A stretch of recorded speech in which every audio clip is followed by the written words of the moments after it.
Hi guys, my name is Vikram Thakur. Welcome to this video on data warehouse architecture.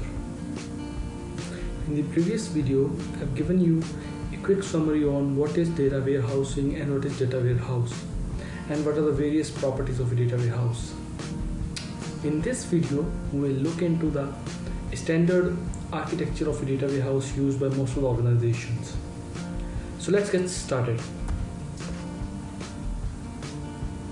So this is the typical architecture of a data warehouse. So the first layer is the data source layer. As I mentioned in the previous video, a data warehouse is a collection of data from the various data sources of an organization.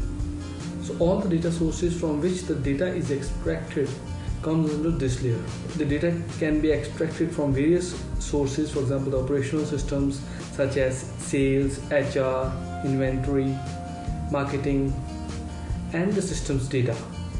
Similarly, data from ERP systems such as SAP and CRM systems such as Salesforce, data from web server logs, third-party data such as the market search data, the survey data.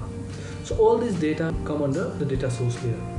So the data is extracted from a data source layer into a staging area using the ETL tools. So ETL stands for extract, transform and load. The first step is to extract the data from various data sources into a single staging area using the ETL tools. Having one common area for all the sources makes it easier for the subsequent data processing and data transformation.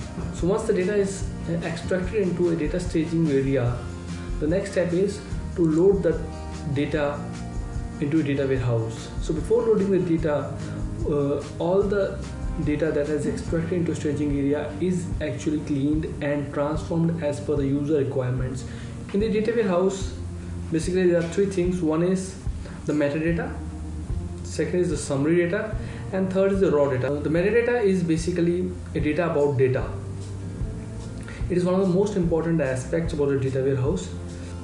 It helps the data warehouse analyst to identify and find out what data is in the warehouse and where it is actually stored, so that they can use that data effectively and efficiently to find out the information that they require. The third part of the warehouse is the summary data, which actually forms the part of the data which is going to be queried to get the information.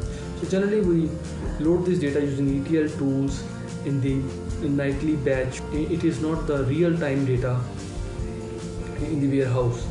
Based on the user requirements for their information and the querying purposes, we fetch the data from sources, summarize it and store it into a summary data.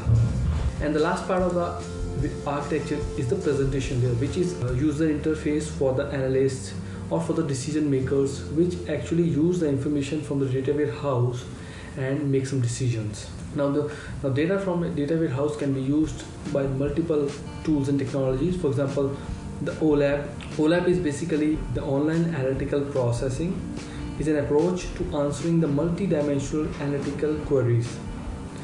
It allows or it enables user to analyze the multi-dimensional data interactively from the multiple perspectives. OLAP consists of three analytical operations: the consolidation, it is also called the roll-up, drill down, and the slicing and dicing. We'll cover each of three in detail in the separate video for OLAP. The next is the reporting. So various reports are generated using the data loaded in the warehouse to understand how the business has been doing, how the business will do in the future, and what we can do to improve the business. So these are the general reports that has been generated out of the data that is loaded in the data warehouse. And the last part is the data mining. Data mining is basically finding or discovering the patterns that from the data stored in the data warehouse. The overall goal of the data mining process is to extract information from a data set and transform it to an understandable structure for further use. This information can be used to increase the revenue, to cut cost, to increase the productivity in some regions. It also allows users to analyze data from many different dimensions and categorize and summarize the relationship identified. Technically speaking, data mining is a process of finding correlation or patterns among the feeds in a large relational database. So this is a typical data warehouse architecture. Let me know if you have any queries on this. Hope you guys have liked this video. If so, please hit the like button or subscribe to my channel for the future videos. Thank you.